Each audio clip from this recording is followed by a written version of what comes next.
மூணு பேர்ஸ் இருக்காங்க. நமக்கு தேவையான அந்த ஃபாரின் ஆல்ரவுண்டர் ஸ்பாட்டுக்கு யாருன்னு பாத்துருவோமா? ஏண்டா இது சம்பந்தமா நீ போன வாரம் தானே வீடியோ போட்ட, திரும்பவுமா அப்படின்னு நீங்க நினைக்கிறது எனக்கு புரியுது.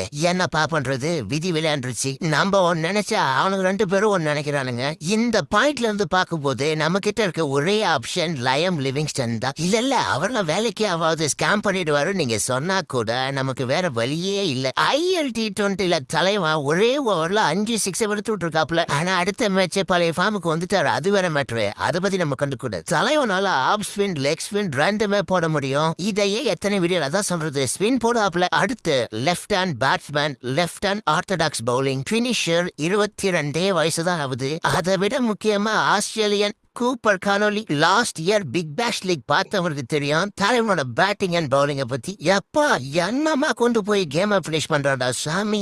ஆஸ்திரேலியால இருக்கிற அந்த பெரிய கிரவுண்ட்லயே 6 எல்லாம் சும்மா கண்ணா பின்னாடி பறக்கூடாப்ல. CSK தரமான பயவுல பேக்கப்காவது எடுத்து வைங்க. மைக்கேல் பிரேஸ்வெல் நியூசிலாண்டோட பினிஷர், ஆப் ஸ்பின்னர் சும்மா தரமா போடுவாப்ல.